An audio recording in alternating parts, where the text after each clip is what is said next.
Uh, That was your reaction? I mean, it was a cacophony of various emotions, all trying to express themselves all at once, Uh-huh. and everything, everywhere, all at once. Great movie, by the way. Dude, fantastic movie. That's basically what the internet has become because of this SmackDown. This SmackDown is historic, and we gave it to Birmingham, which is fine. We gave it to Birmingham. Okay. Birmingham gets a historic SmackDown. All right. That's fine, I think. Oh, man. Go ahead. Sorry, Mikey. I'm talking over you. Do the lead. No, now that I think about it, John, you are correct. Right? It's like this was from Birmingham. I was just like, what a place to pick. You know what? But that's neither here nor there. Hi, Internet, and welcome to the Biconics YouTube channel. Welcome back to another rendition of the Friday Night Faction Review, where me and two other random dudes on the internet that love professional wrestling get together and talk about the smacketh of downs for WWE. And we're talking about specifically the history-making SmackDown that came from all the way from Birmingham, Alabama, that took place on Friday, February 2nd, 2024. This is going to go down. We're barely into the first week of February, and things have gone bananas. Can you imagine in 20, 30 years when they do the retrospective on like Cody Rhodes' career or The Rock's career? There's going to be a section that goes, one night in Birmingham, Alabama. Everything would change. It's there forever now. Like, oh my gosh, really?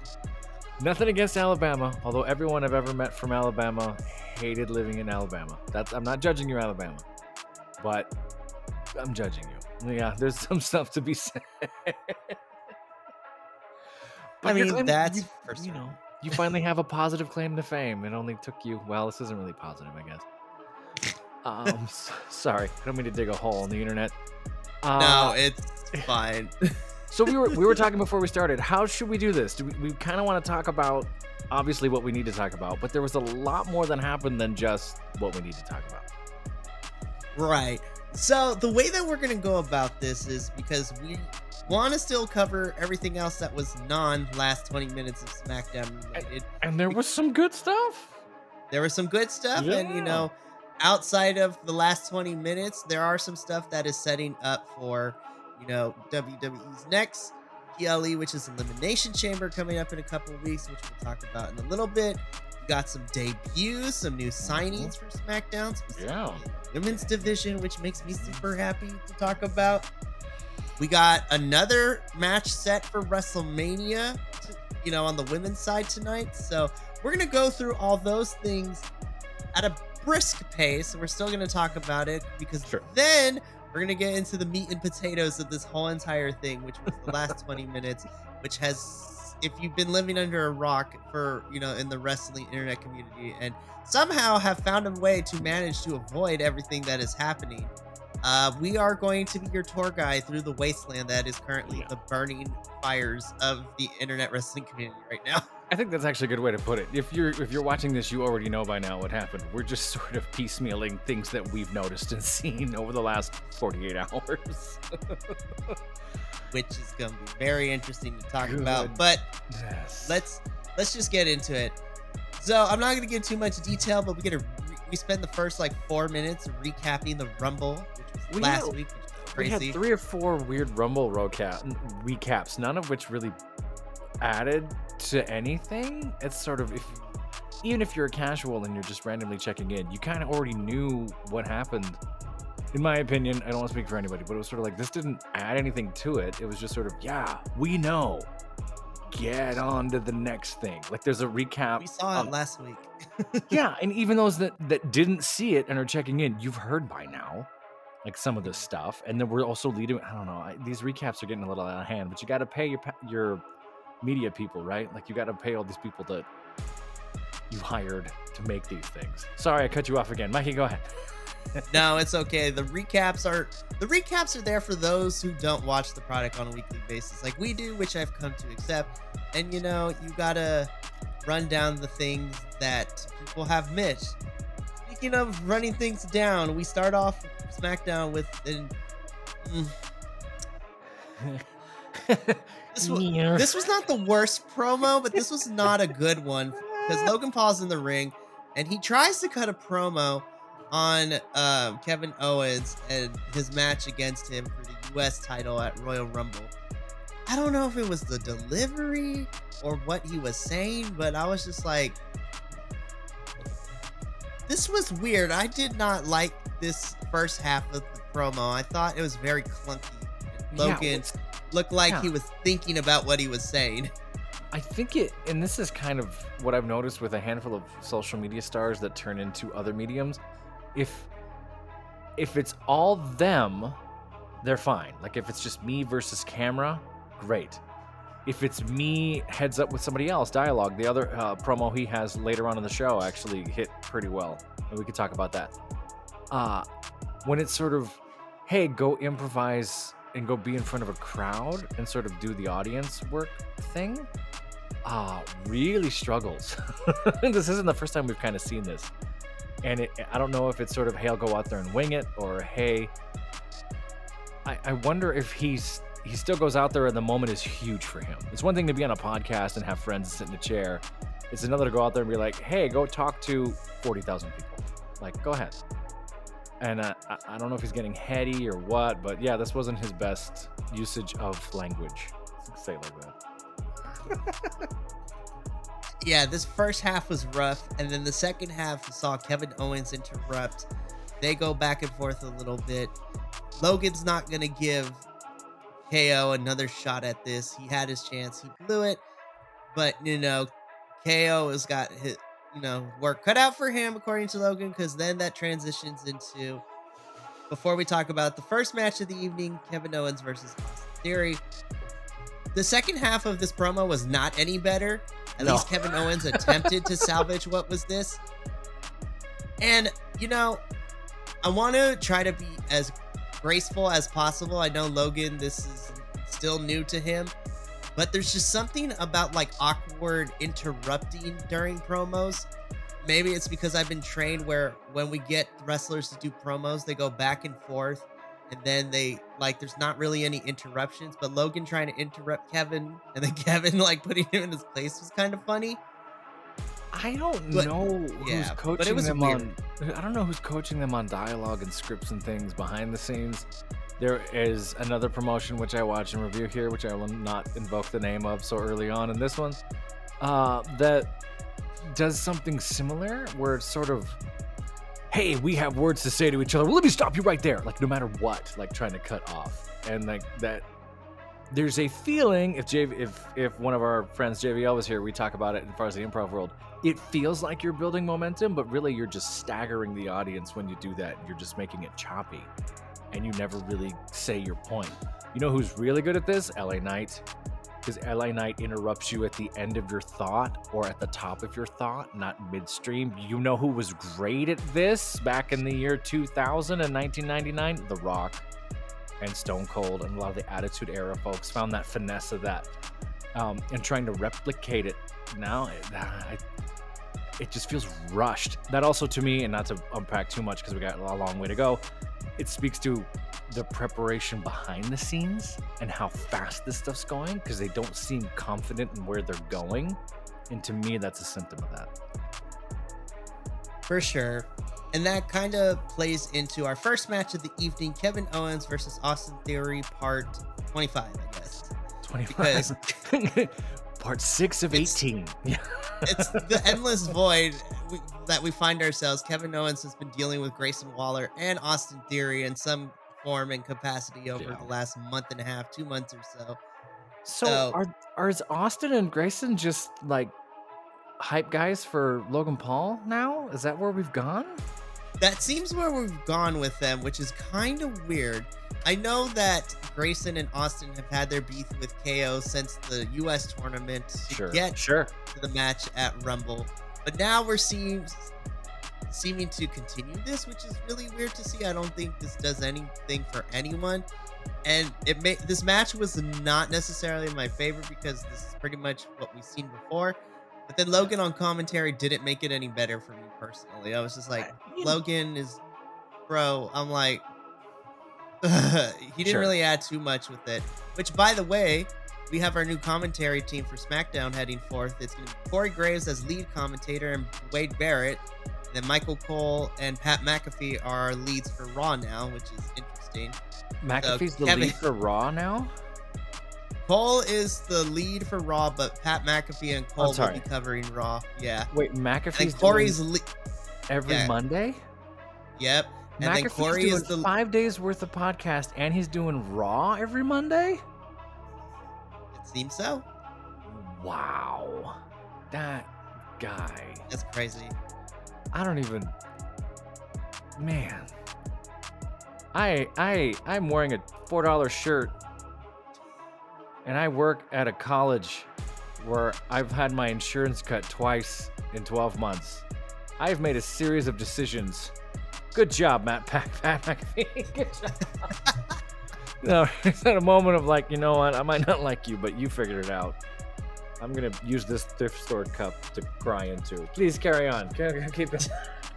And this is the part where John decided that maybe it was like, and this is the part where John decided the Biconics was not working out. No, man. Some folks get everything. Some of us won't. Anyway, continue, Mike. Some of us got to work there, hopefully. But I mean, the last thing I have to say about this is that Kevin Owens wins. You know, Logan tries to distract Kevin Owens in the middle of this match. Doesn't work. Kevin Owens picks up the victory here. If not at Elimination Chamber, we are going to get a rematch between KO and Logan at some point. So we'll see when that happens. I still think, I kind of was starting to happen. I'm sure you felt this trope too, and I would love to hear a few folks on the Biconics talk of this too. We have these cheating tropes that come up every few years where, you know, it's the chair, it's the belt, it's the ring, he's got the thing, it's the thing. And this brass knuckle one, they were kind of figuring it out. I think they're going to end up overusing it by the end, and it's going to get kind of silly, which is unfortunate because you can never win unless you have the thing, and, you know, meh. I wish they would paint them a better paint of chrome instead of the obvious plastic that they're using. Like, come on, guys. I actually didn't hate this match. I think they work really well together, and I like watching them.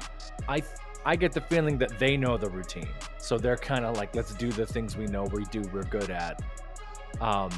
Kevin Owens looks a little bored. Kevin just looks like he kind of misses Sammy. He kind of misses the heat of the way things were going a year ago. And I agree with a few other folks that I don't want to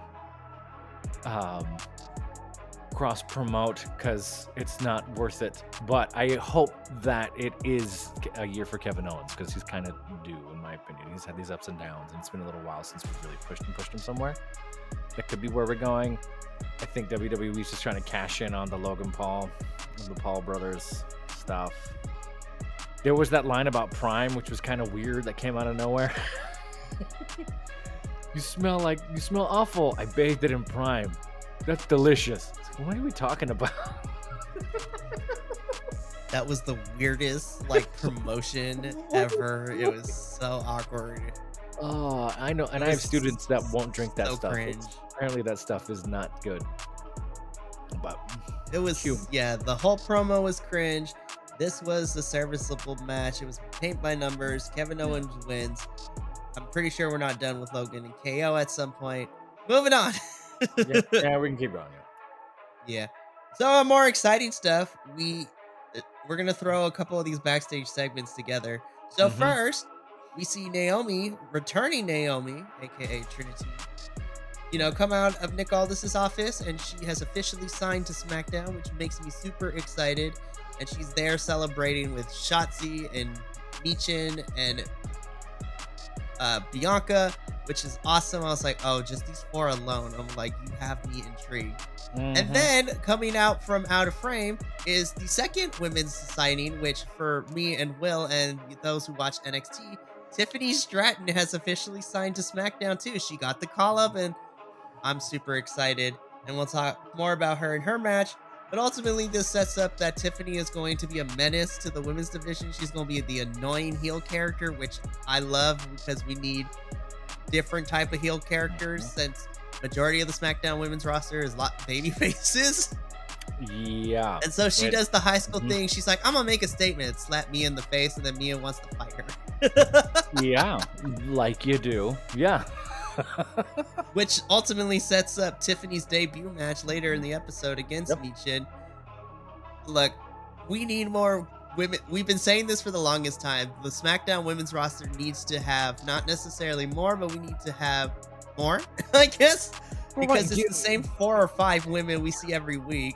Give them some substance. Give them something to do. And this is a hint of it. Sure, I hope it's more to come. Right? We actually had more women's segments on this SmackDown than we've had in a while, which is kind of nice. Seriously. Of course, one wasn't really a match, but it turned into a thing. So fine. And this is going way back to something that Austin Creed had said about the plot lines and development of characters, where it's like, not everything needs to be revenge. Not everything needs to be these petty, look at me, I'm going for the belt, look at me, I'm going for more money, which was the whole concept of the New Day. It's like, can't we just be friends and do things as friends? Which has now gone shticky and is now another other promotions and whatnot. So I think this is a hint of substance. I hope it's real. They've let me down before. I guess that's what I'm trying to say. That is very, very fair. I am a little more. I'm cautiously optimistic with this. I'm cautiously optimistic as well. Like, I'm hopeful, but right.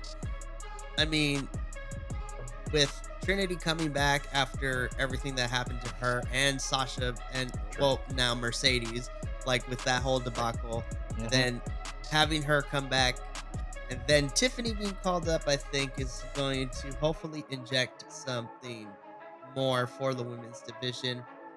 And Nick Aldis was pretty busy tonight, because then the next thing we see from him is, he's having a conversation with Bianca, and I love Bianca. I was just like, she's like, so, when Bayley picks Rhea, how are we going to figure out, the championship picture scene for Io? I'm like, oh, Bianca, you poor thing. We know she's going to pick Io, but that's okay. And as Nick is trying to talk to her and explain that they're working on something, which we already know this is in the works. There's going to be a women's elimination chamber match, and the winner will go to face Rhea. That's when Becky's going to win. I think Becky's winning that, but that's neither here nor there. But as Nick is talking to Bianca about this, Logan Paul interrupts, and I actually kind of like this interaction back and forth between Bianca and Logan.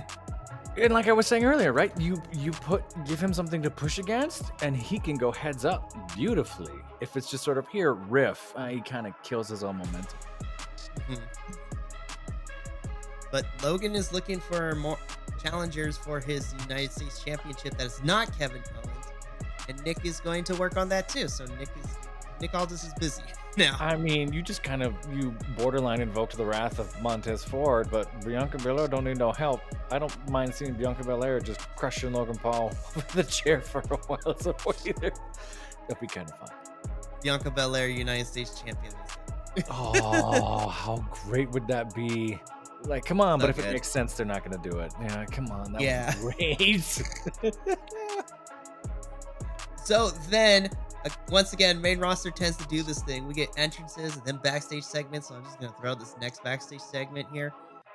We get a little preview of the newly formed Legado del Fantasma, which is Santos Escobar, Roberto Carrillo, Angel Garza, and the recently added in the back of a restaurant, and the recently added Elektra Lopez. I was just like, look, I am happy to see Legado be reformed, with Santos and Elektra being there, and then bringing on Angel Garza and Roberto Carrillo. Sure. But I was just like, I feel that this did not need to be here before the match that we had after this. No, I think the timing of it was they could have done that a little better. I couldn't get over the fact that it was just a back room in an Olive Garden. Like, it didn't quite have the reverence they wanted. I will say, Santos looks great on camera as a bad guy. Like, dude's gonna have a career outside of this someday if he can keep those acting chops going. I thought this was fun. I agree with you. We kind of didn't need it. It took time away from other stuff, which I'm suspecting might have affected a few things we're about to talk about. Right. I'm very much intrigued, but I do see the paradox that other folks are talking about, where it was sort of like, we need to fight for Lucha Libre by destroying Lucha Libre. Like, this doesn't quite make sense. It's like, what are we talking about? It is what it is. Yeah. Which then leads us to this pretty fun Fatal 4-Way. Yeah. The winners of this will go on to face the winning team from Raw in their Fatal 4-Way on Monday to face the Judgment Day for the tag titles at the Elimination Chamber. So this was the Fatal 4-Way that saw Pretty Deadly versus British Strong Style, which is now what I'm calling Tyler Bate and Pete Dunne. Is that their name? Like, that's just, Wade Barrett said that like 5 times, like that's who they are. Like, okay. That was their official name in NXT UK, and that's what I'm going to use it. And that's their name that on the independent scene too. Fantastic. I'll take it then. That's great. Pretty Deadly, British Strong Style versus LWO versus Legado del Fantasma. Again, this was a fun match. Though, as soon as I saw Pete Dunne start crushing fingers and arms, I was like, oh, they're going to win for sure. That's the tell. Oh, you're just ripping fingers off. That's how we know. I was like, oh, you're going to win. There was a really cool, it timed out. It timed out just right with that suplex circle they did, where it was just boom, boom, boom, boom. Like, that worked out really, really well. So I love seeing that dude get launched from the rope. Like, he just sells that beautifully every single time. And every single time there's that moment of, he's gonna die. Oh, he's fine. He's fine. Oh, he's okay, great. And still people try to chop that down. It's like, yeah, it wasn't as good as you do it. Like, come on. Like, what are you running your mouth about? Pick something else to worry about. I'm sure that Andrew, who's here at Biconics, is happy to see tag team wrestling kind of get into the limelight a little more over at WWE, which is good. I hope they do something with this. I thought this was a lot of fun, and they all seem to work really well together, right. And when you have I've talked about this too. That's sort of my knock on these Fatal 4-Ways or big trios matches or whatever, because it's like, it's 18 people, none of them know what to do. Like, they were really, what's the word? I'm trying to think of a fancy word. Copacetic's not right. That's what you do when you live with someone for too long. What's the word where you, synergy? I don't know. Like, they just did it really well. Yeah, there's a synergy, there's a synergist energy kind of thing. Synergist? Like, oh, that's a good word. They're all synergistic to each other. We'll just make a word up. They work very well together. All the cogs are in the right place, and it's just good. It's good. The other thing I really enjoyed about this match is I love the brawl that Zelina had with Elektra Lopez outside after the Meteora, which was nice to watch too. And we're getting secondary storylines, so LWO versus Legado is going to be very, very fun. In the end, British Strong Style pick up the victory, so they're going to be our SmackDown representatives, and they're going to face whoever wins the Fatal 4-Way on Raw to see who goes to Elimination Chamber in Australia to face the Judgment Day for the titles. It's nice to see that, now we're past Rumble and the titles that were defended there. It seems that Elimination Chamber is going to focus on the ones that we didn't get at Rumble. So hopefully we get an IC title match at Perth as well. Yeah, I think I'm hoping that Elimination Chamber is the palate cleanser we need. We'll see if that's true.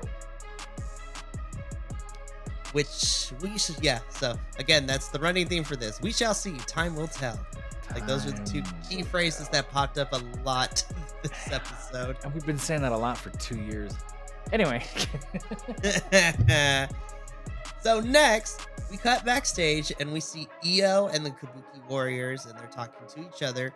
And then Io basically states that tonight Bayley is done. They all laugh. They get their titles and they leave. And then this was reminiscent of the Batista thing when he overheard Triple H, back in the day, talk about this. So Bayley heard everything they said.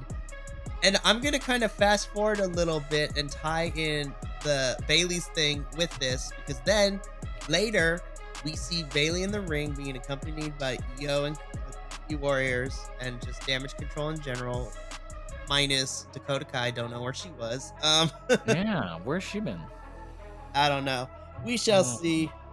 So Bailey talks about, because for the last week or so, she was on Monday Night Raw where, she talked about maybe she pick Rhea. Then she had that interaction with Nia Jax on this past Monday Night Raw. And she basically says that she's here to make her decision. She said she could pick Rhea, and she lists the reasons why. But sometimes you gotta, make people think. Sometimes you gotta make decisions that come from your heart. Sometimes you gotta make decisions even if they don't make the most logical sense. And Adam Pearce and Nick Aldis were also in the ring at this because Bailey would need to pick whether she would go after the Raw or SmackDown champion.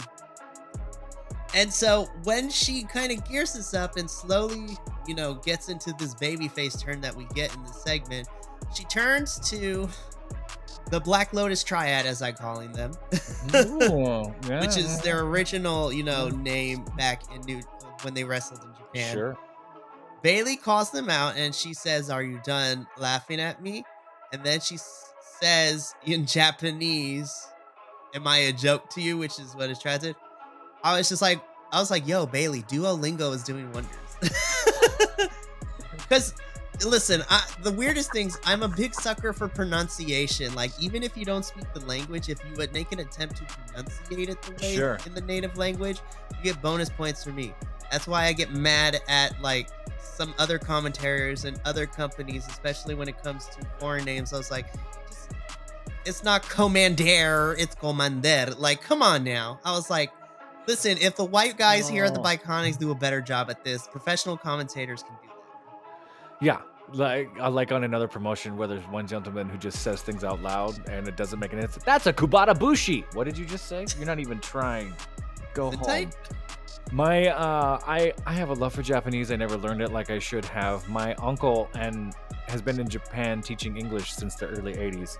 My auntie's Japanese, so as I was raised around elements of that culture from time to time.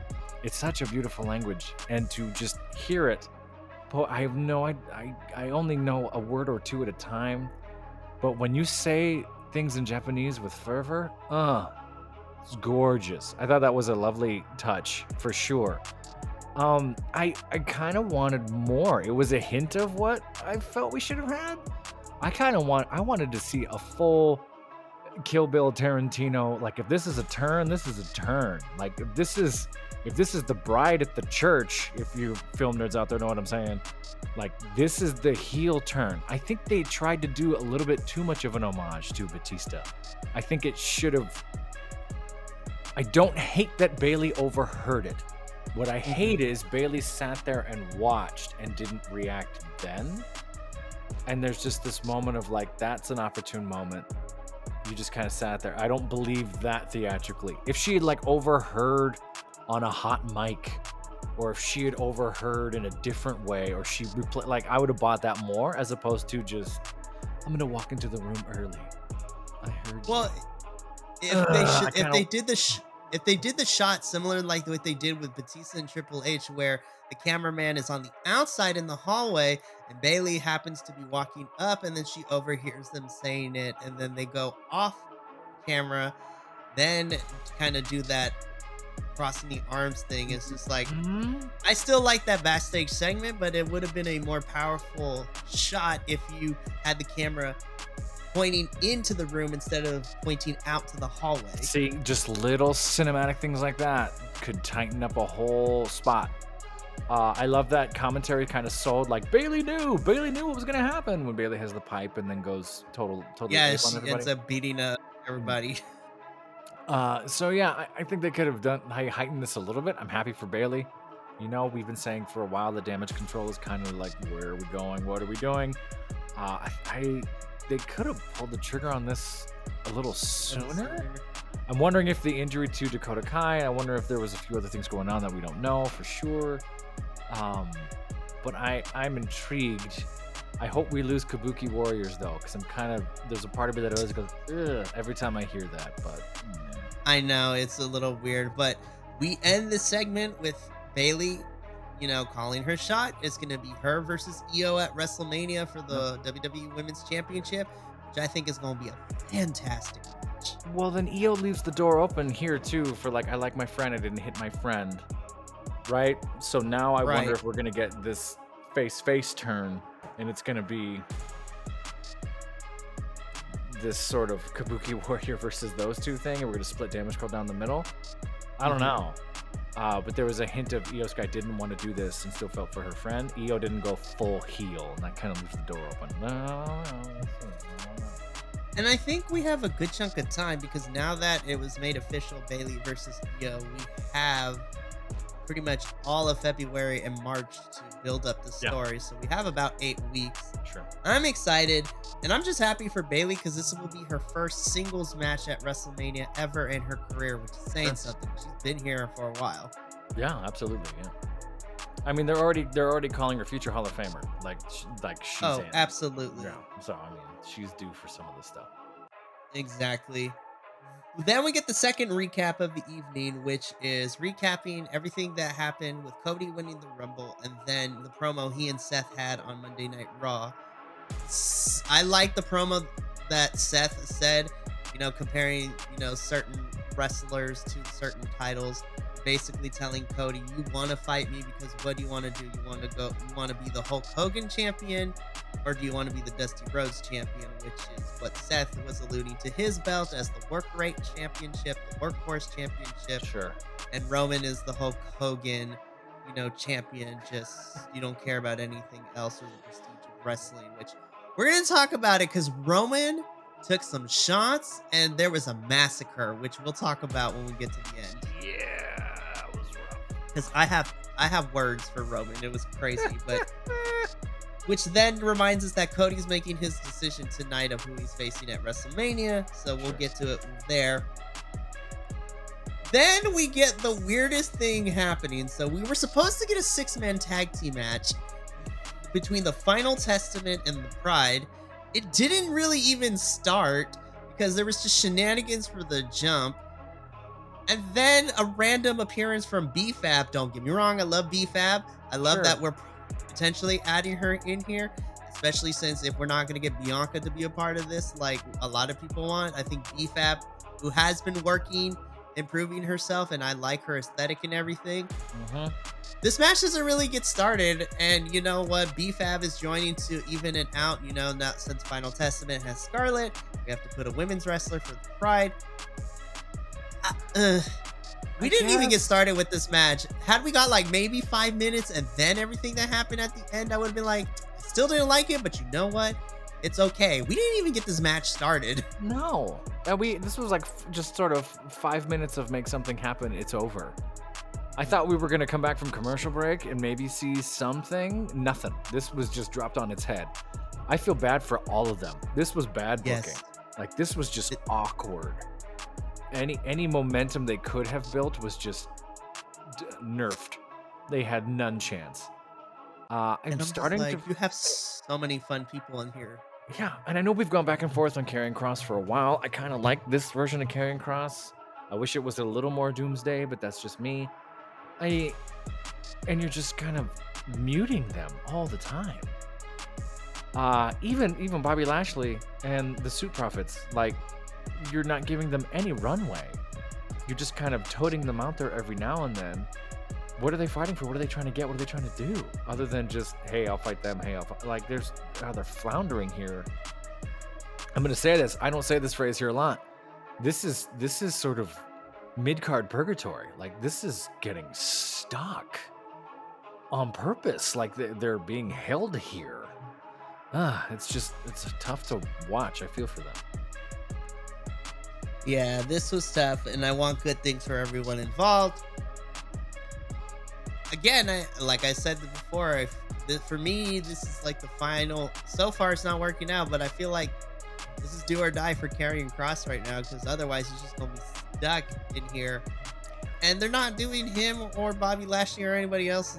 They're doing them a disservice with how we're booking this, and it frustrates me, because I want to see something come from this, but we haven't really even got started with how we're doing this. Oh my goodness. So We then go backstage. Nick Aldis, like I said earlier, is a busy boy. This time, he's in the middle of trying to sign Braun Breaker from NXT to SmackDown. And then Adam Pearce rears his ugly little bald head into the conversation, is trying to mess things up for Nick by telling Braun, hey, you should come to Monday Night Raw first before you make decisions. So Braun's like, I'm going to go Monday Night Raw. I'm going to hold on to the SmackDown contract and we'll see what goes. Nick and Adam Pearce have a little bit of back and forth, like, what are you doing? This is my show. You need to stop ruining things. Adam Pearce is like, I'm only doing what you did to me. And then enter for probably the biggest pop of the night outside of Roman, Miss Jade Cargill comes in, and we can hear the audience explode from the arena with Jade. And so Nick is trying to sign Jade to SmackDown. Adam Pearce tries to do the same thing he did with Braun, but Nick shuts it down. And so then we see Nick talking to Jade as the backstage segment goes. Ultimately, I think Jade should go to Raw only because I want Bianca versus Jade like really badly. And I think Jade would fit better on Raw than she would on SmackDown. But regardless, Nick Aldis and Adam Pearce are still fighting, which I actually kind of dig that we get general managers actually fighting. Well, this promo was arguably the best one of the night, at least for me, because theatrically this made sense. There was acting, there was a through line, there was I'm invested in this. It's me versus you versus them versus them versus that. They all had things they wanted. This is a promo that worked.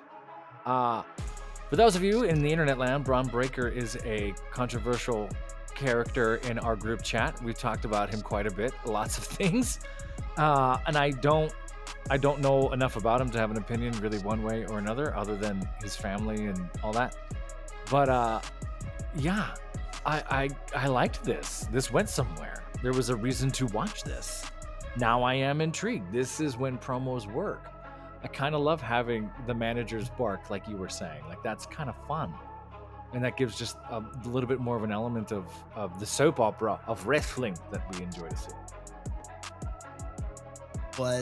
And we continue to see things that I enjoyed, because next we get Tiffany Stratton versus Michin. This is a quick 7-minute match, which I feel that this is a pretty decent length for a debut match from somebody from NXT on the main roster. For a women's match on WWE, that's a lot. That's great. I thought this was a really fun match. It was. Michin did get some offense in, but ultimately this was showcasing to those who don't watch NXT what Tiffany can do. Tiffany is the whole package for me. Her entrance is very fun. The Malibu Barbie house graphic, which is so good. And then the picture taking photos of her during the entrance. And I will stake my reputation as a wrestling fan on here. She has the prettiest moonsaults, the best looking moonsault, with just how effortlessly it's looked, and it is better than Charlotte Flair's. I said it. Sure. You're probably not wrong. She did. It was so she beautiful. Overshot a little bit. I was gonna say, it was so beautiful she missed, and it was still perfect. You know what I mean? It was still, and she got up like she felt it in her ribs and her stomach. But I thought it was great, and I don't want to give the women less time, but as far as on our podcast, what we're talking about, but we'll just talk about for 30 minutes how great this was. This was fun. This was great. Made names. Made her look great. And the last few times we've seen her in the ring, she looked kind of rusty, had some miscues and whatnot. The two of them worked beautifully. I thought this was a lot of fun. Commentary was on top of it. Yeah, this was a good 10-minute, 15-minute stretch of like, oh, I'm interested. And it made me really happy. And what was interesting, right in the top of this, it was like, and now it's time for the final match of the night. And I was like, we got 30, 40 minutes left. What do you mean this is the last match of the night? And that was my cue to be like, we're gonna get a 15-minute entrance from someone, aren't we?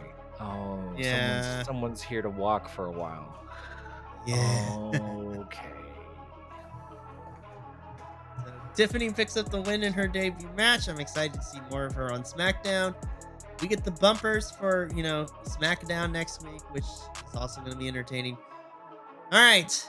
Now that we have gone through everything else on SmackDown, now We need to mentally, physically, emotionally, spiritually, and just all around prepare ourselves for what we're about to talk to next, because this is the hottest topic that is happening right now in the wrestling world.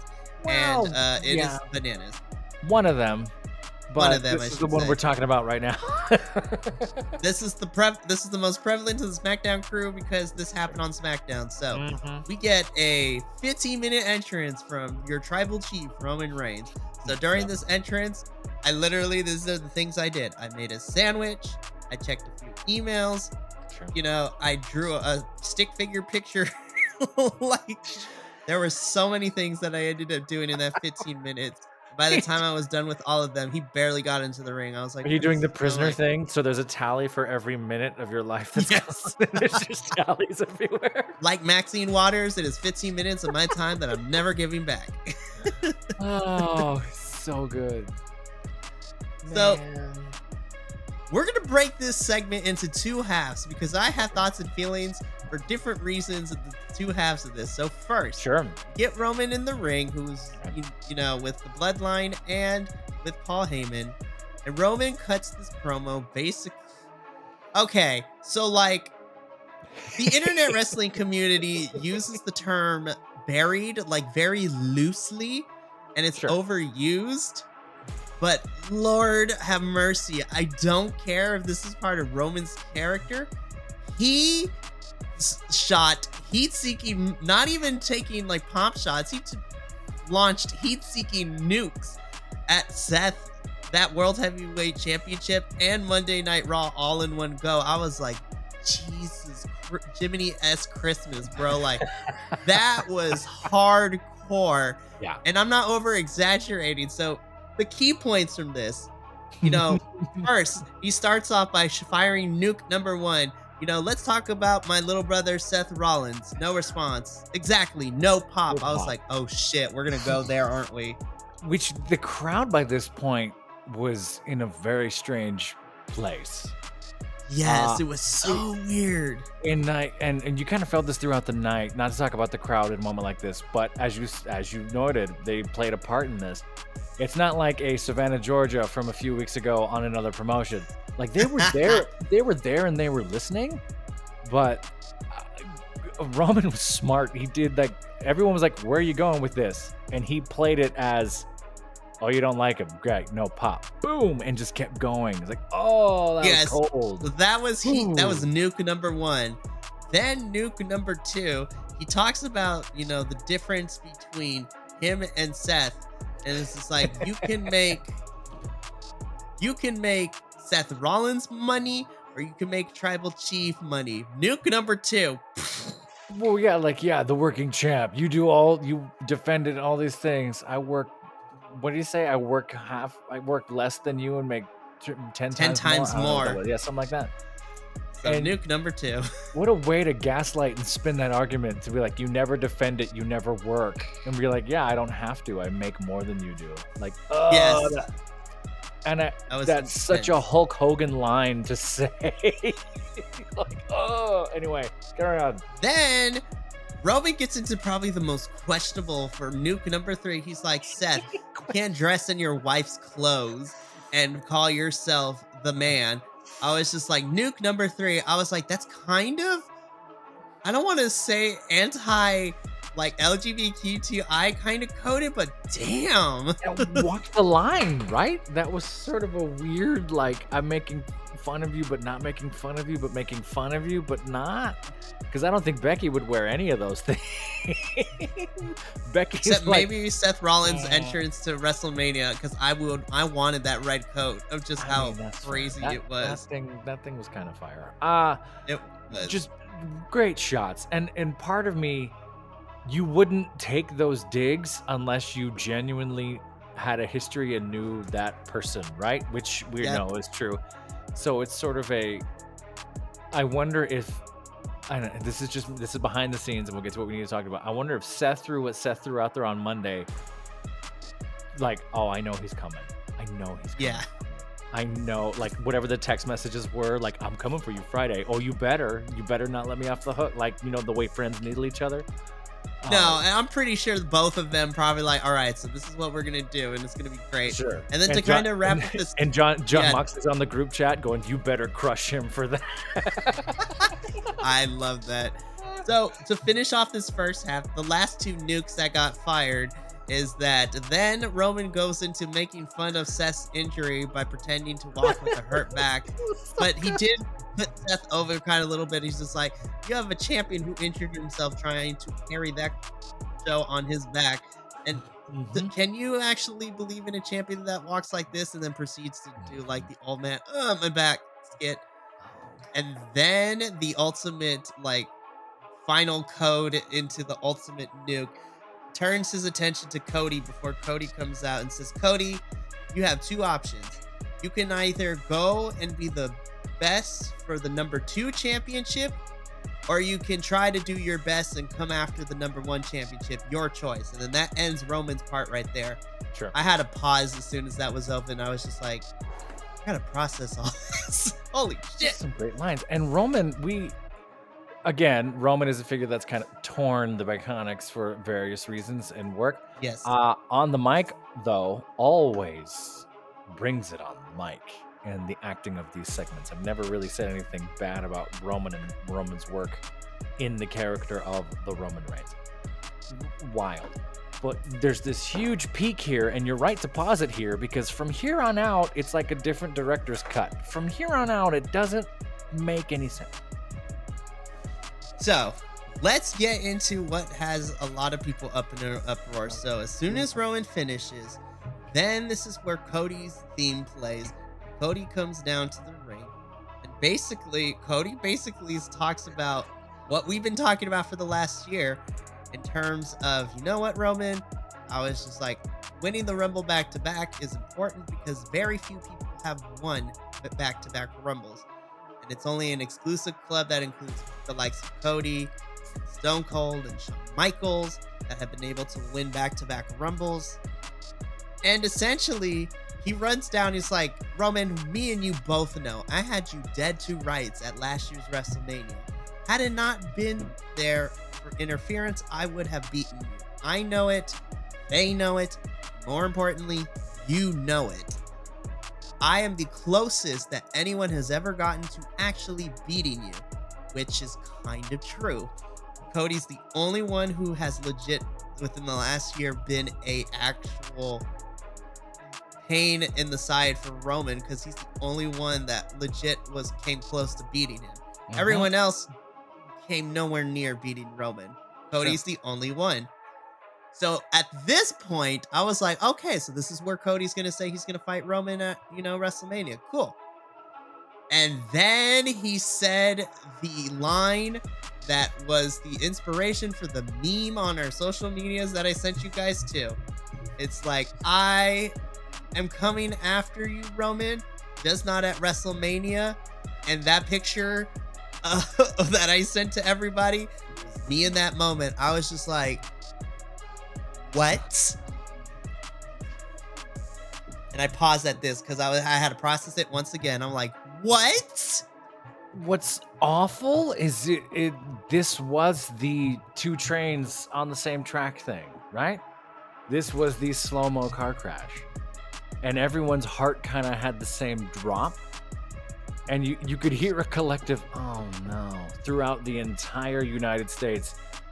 Except for Birmingham, who was full mark and very excited about what that meant. So I guess the electricity in the arena was different than the collective sad sack of the United States in that moment.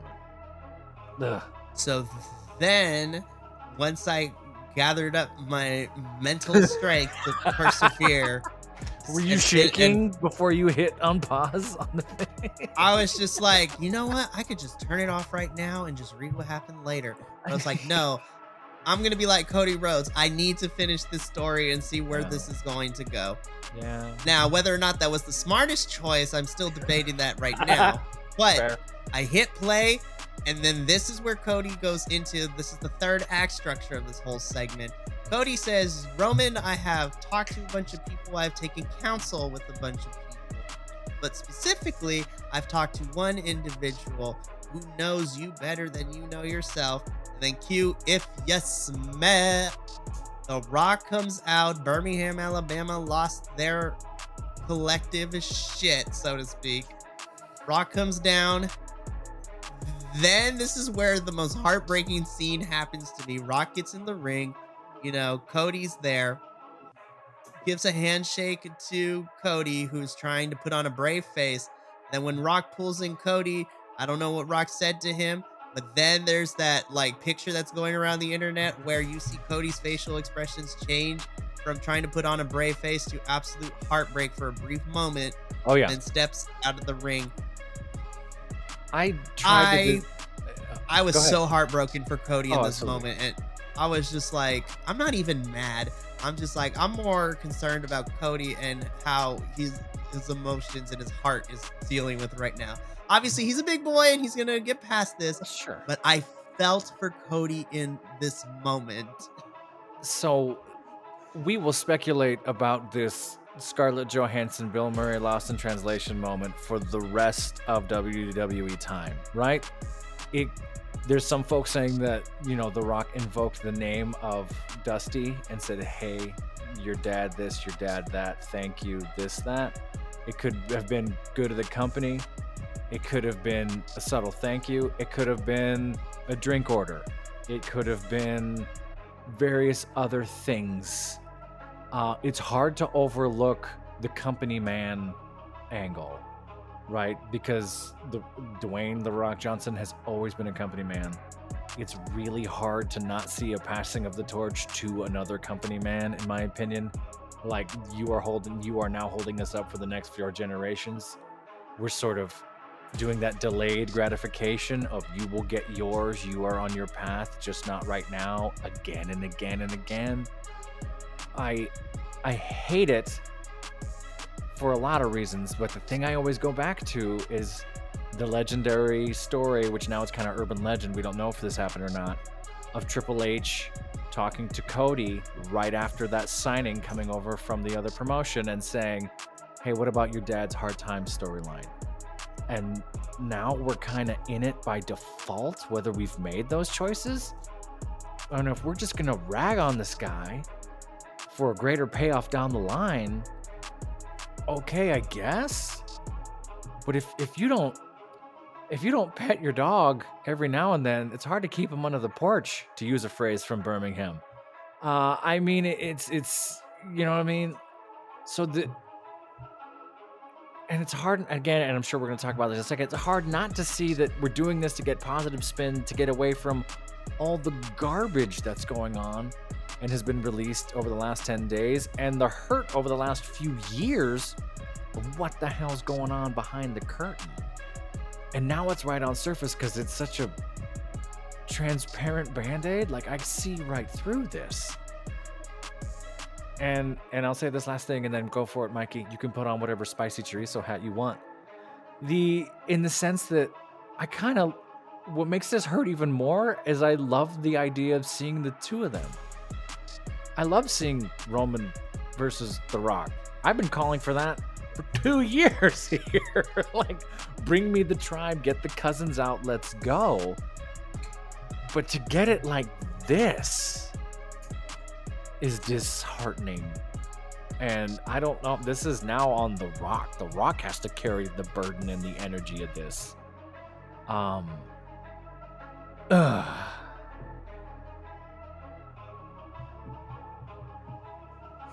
Okay. So, go for it. Just to kind of wrap the segment, and then we can talk more about this. So as soon as Cody leaves, we end the show with Roman and Rock just having to stare down as the show goes off the air. Then we come to find out on social media later that we're getting a press conference this upcoming Thursday in Vegas to talk about WrestleMania, which, we here at the Biconics will report anything that is important. So we'll go from there. So, I've had 2 days to sit with this, and thinking about everything. I made my memes. I had conversations with some of the other Biconics boys. Like, I talked we all cope in different ways. I I talked to Adolfo about it last night before we did Rampage review. I talked to Luis this morning about it before we did our Collision review. And I would love to hear what the Luis thinks right now. My goodness. And we briefly talked about it. So I'm going to echo what, the same thing that I told Adolfo and Luis over the last 2 days. I'm still very torn about this. On the one hand, I think Roman versus Rock still it has the potential to be very entertaining to watch. Yeah. I think it's going to be very entertaining. But what hurt, I'm not even mad like some people are, or even frustrated about this is what we're doing, if this is the ultimate plan. I think I'm more in the camp where I'm feeling for Cody Rhodes to leave AEW and to come back in here and to literally be one of the poster children for WWE main roster for the last 2.5 years. And, Cody has been so behind getting WWE out and doing all this work.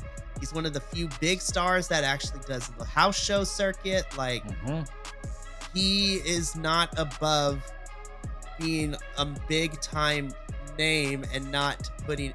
Cody has gone, since coming back the last 2.5 years, gone above and beyond for WWE.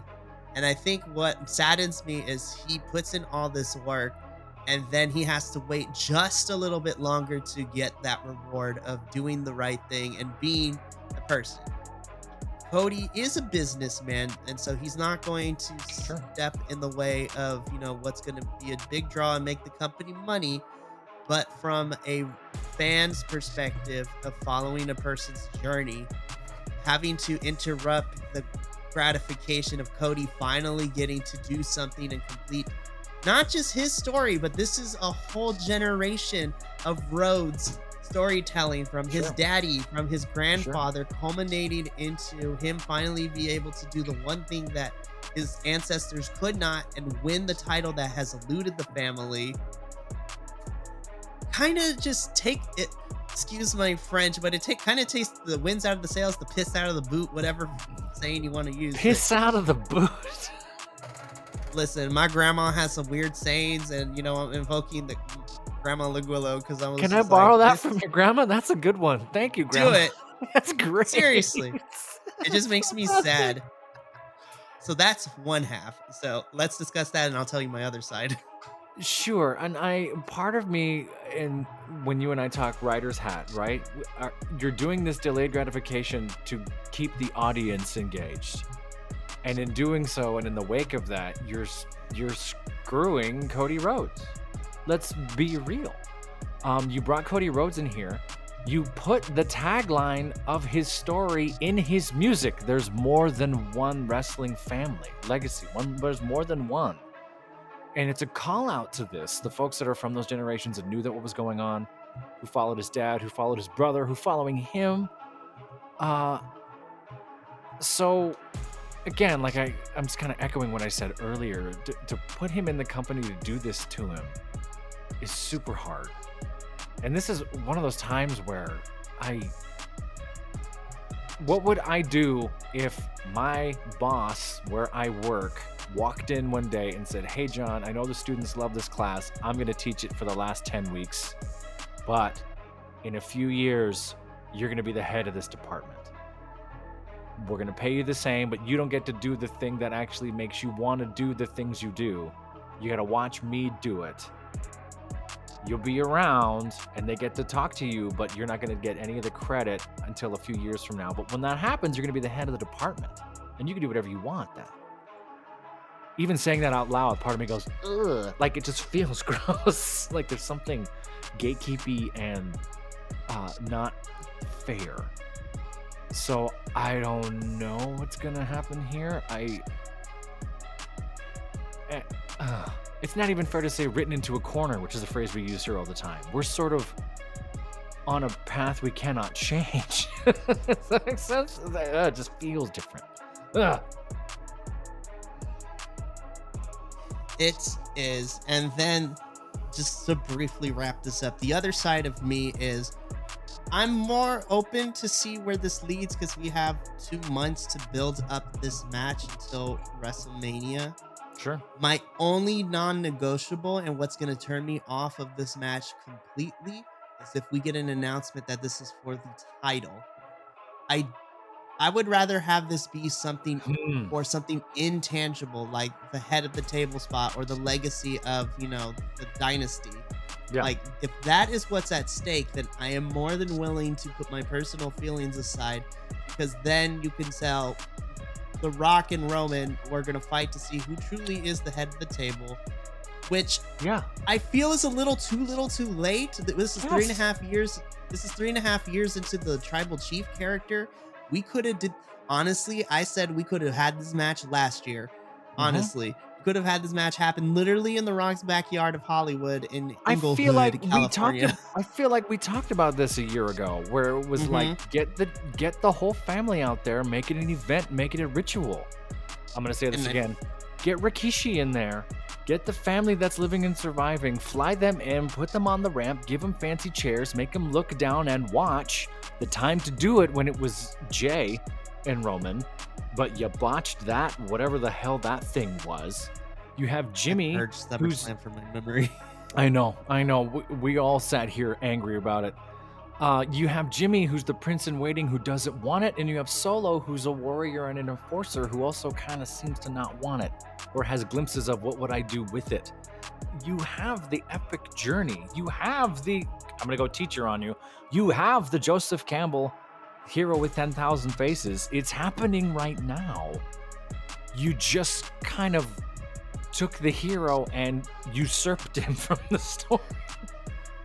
So now you're putting The Rock in as a conduit for the story that you got to do a lot of work in 8 weeks, 7 weeks. I agree with you. I don't think it should be for the title. It should be for the head of the table, because then everyone's strong. If it Rock's the head of the table, you got to answer to me or get out. And then it's Roman who still gets to break all these records because we're on that path for some reason. Because if The Rock takes the title, which I think we're going to talk about next, if The Rock takes the title, how do you get it to Cody? It doesn't make sense now. So let's briefly talk about that, and that's why this is why this match not being for the title is my non-negotiable. Because if it is, then I get worried, because then again, we take a lot of these reports with a grain of salt until we, get more information and confirmation.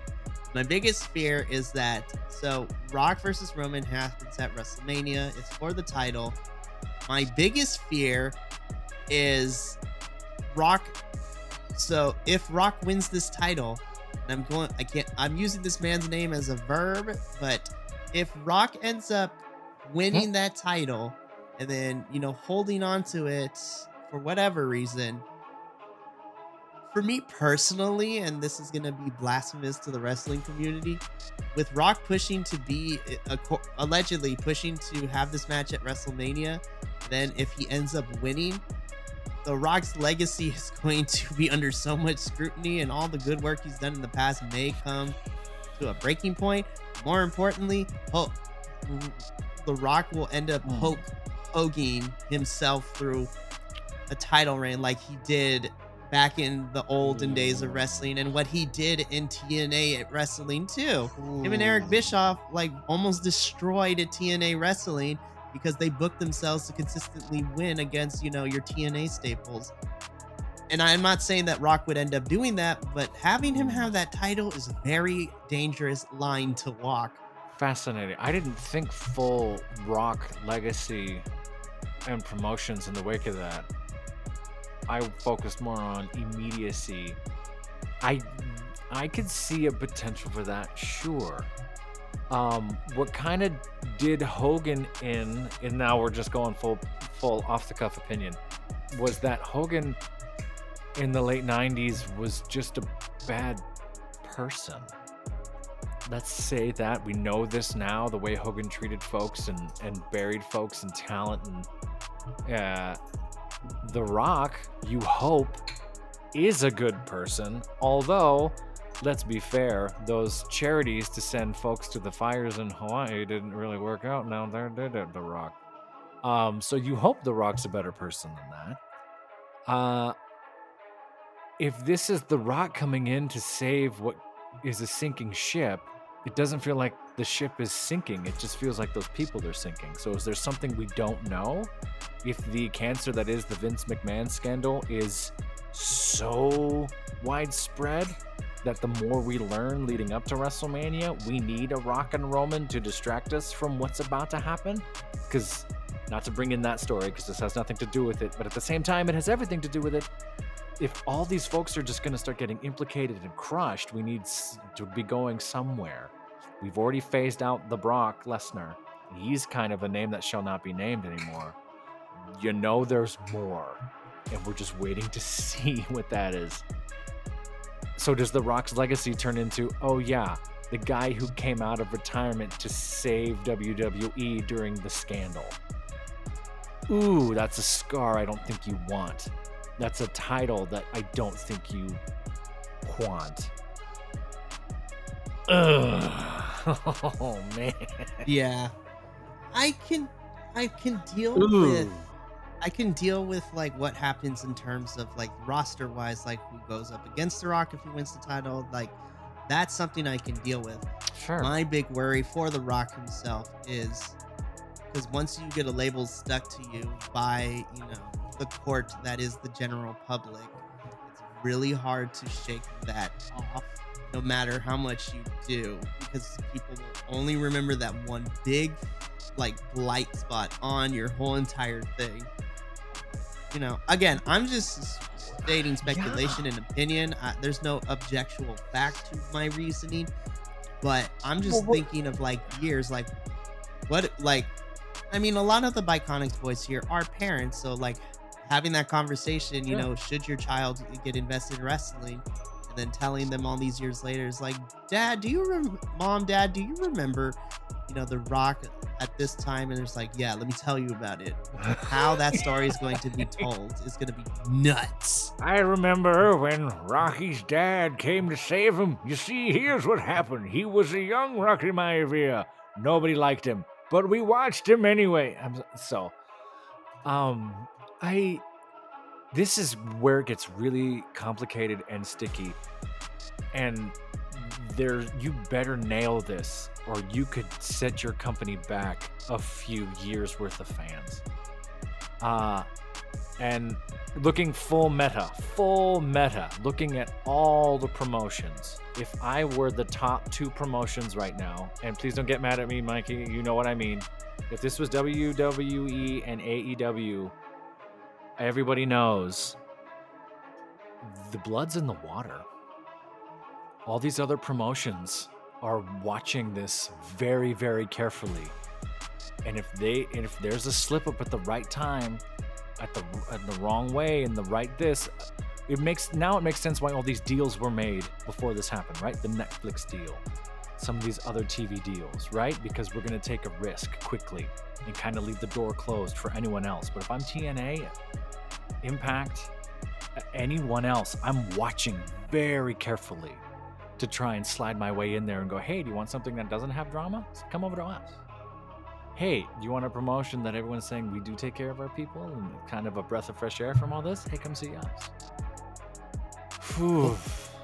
Not just the outside companies too. Like I'll even throw in-house too, because sure, WWE has the 3 rosters, but it's completely 2 different atmospheres. I'm not even imagining like TNA, AEW, like even the smaller promotions like MLW and all those guys. I'm also thinking about in-house too. Like I'm looking at Shawn Michaels and the NXT roster, looking at what's happening on main roster, what's going on there, and especially Shawn Michaels. Be like, I'm not sure. I'm gonna watch see how this happens, because I'm not about to send my kids up to main roster. If this is what we're gonna be dealing with, and obviously Shawn. Yeah, I said this a year ago at the Great American Bash. And I've only watched NXT like 3 or 4 times since. But I've said this at the Great American Bash, and I made a joke about it. And I said, hey, Shawn Michaels, if you wanted to have a mutiny and you wanted to do your own thing in your own city with your own talent, with your own people, there's the potential here that you could, sever and do your thing. And now, think about that a year later. Like, hey, of course you're never gonna do that. You just called up talent from NXT, fine. But you gotta wonder if there's whispers of like, hey, if that's what it's gonna be, then can we just do it here on our own? Well, it's just it's kind of what NXT has kind of been doing for the last year. Maybe not to that extent of completely breaking off, but like NXT, their roster and how they produce their shows is completely different than the main roster. And then on top of that too, they have their own they have their own pay-per-views. Yeah. And they're traveling around with those pay-per-views. And if I'm in NXT, why would I go up there and absorb all that heartache if not for money?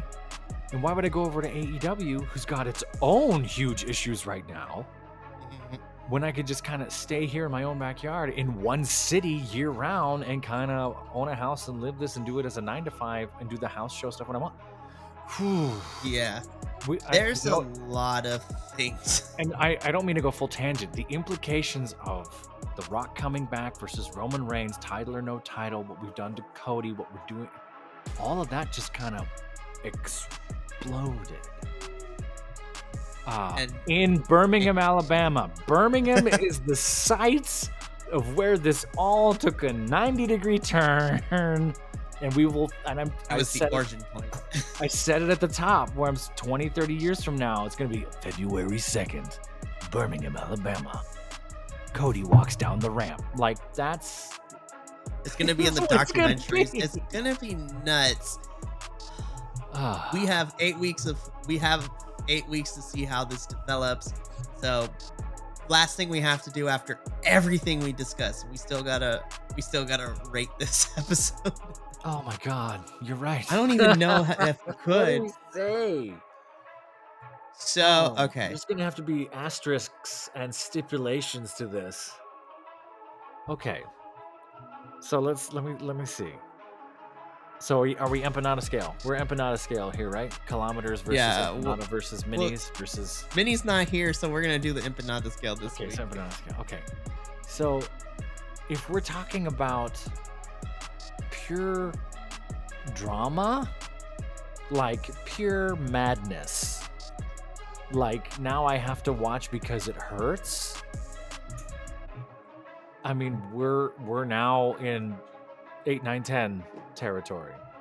If I'm just looking at the wrestling and the performances of the night, I'm kind of still in 7, 8, 9 territory, right? Like, we liked the matches. The matches were solid. The promos, we had some clunky ones, sure. I had some questionable things, sure. We were in the back of an Olive Garden for one, fine. Might have been better than an Olive Garden. That might have been, a Red Robin. They just have a wine cellar. I just said Red Robin was better than Olive Garden. Please don't hate me. I think the promos are solid. I mean, even though this was a mess in various ways, it's still in that 8 or 9 empanada place, which is so weird because part of me wants to say 1 out of 10, you ruined it. But I've reserved 1, 2, 3s for folks getting hurt or horrible botches or mistakes or carelessness.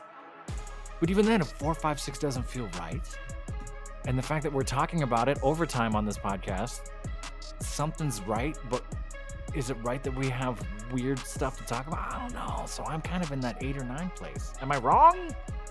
No, because I'm pretty much no, because I kind of agree with you. As a standalone episode of Smackdown, like 8 or 9 overall, and just literally, I wasn't expecting them to, like, we're barely into the first week of February. We just got through just first month of 2024, and we just slingshotted the craziest time that is going to be for this build for WrestleMania. And this is going to be a very interesting 2 months into WrestleMania builds. Because what do you do at Elimination Chamber now? I mean, because Elimination Chamber, like, obviously we talked about the tag titles are going to be on the line. I'm pretty sure we'll get an IC title match. Sure.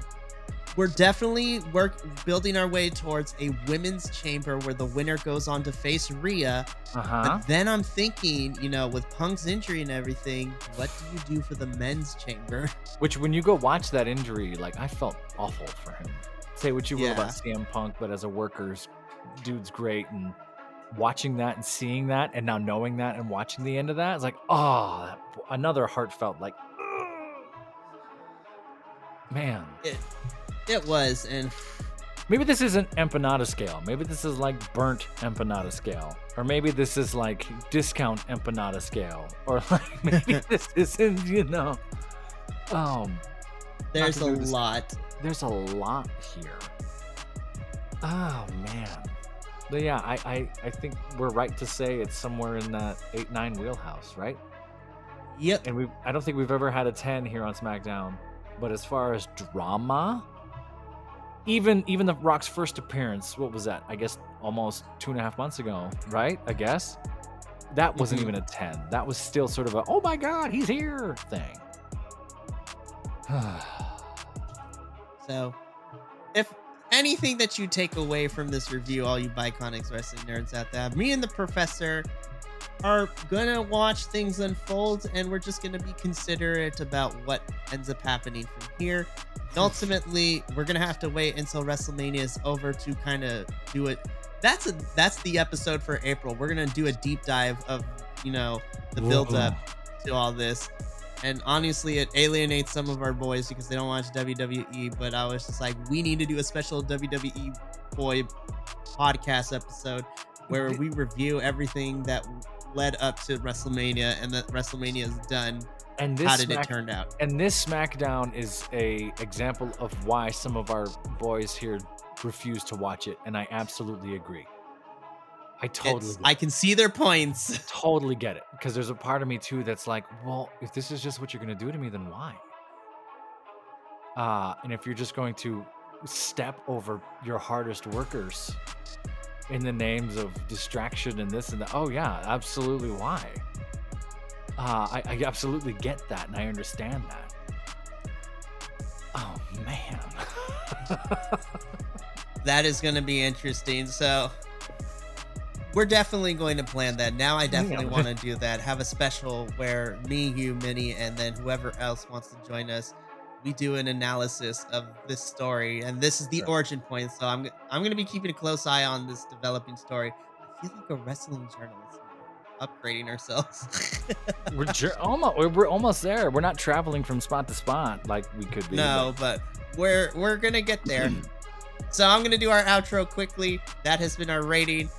Obviously, this was a big SmackDown to talk about, and it's only going to get crazier from here. I get a gut feeling it's going to get nuts from here. So if you enjoyed this, check out all the other reviews we have here on the YouTube channel. Follow us all over the social medias at BC WrestlePod for out-of-context clips, notifications on when the reviews go live. Also, check out our memes that we're slowly starting to get into, too, because we're 9 guys. We have a lot of weird senses of humor, which is great. From the makers of 5 Guys, 9 guys. Just 9 guys. And hopefully this week, the premiere of Chat GPT wrestling promos. So keep an eye out for that. Yes, I'm super excited about that. That's going to be such a fun bit. Hopeful it's going to be a good bit. And then, if you can't commit to watch our beautiful faces for the reviews, you can now take us on the go on your favorite podcasting network, because now audio versions of all the reviews are available for you as well, which is a good thing. Who did the overtime to make that happen? I'm just kidding. Well, it makes it easier because I'll tell Professor off camera. Off camera, it's easy. They don't need to know the pain and heartache it is to do what we do. So make sure, and we also have a Patreon if you want to see the not available on YouTube videos like our watch-alongs, and then if you want to get exclusive early access to videos that are coming up, like me and Adolfo recorded our conversation about this whole entire Rock situation right before our Rampage review. And if you want to see that before it goes live to the general public later, you should go subscribe to the Patreon. It's such a good idea. Yeah, I would love to hear you two cry into a bowl of soup over that. Yeah. Okay. All right. Yeah.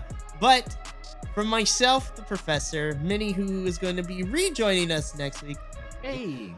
and the rest of the Biconics boys, remember, take care of yourself, love one another, and as always, stay Biconic, all the guys, gals, non-binary pals, he, she, theys, and gays of the internet. We'll see you for the next Friday Night Faction review, but until then, ta-ta for now.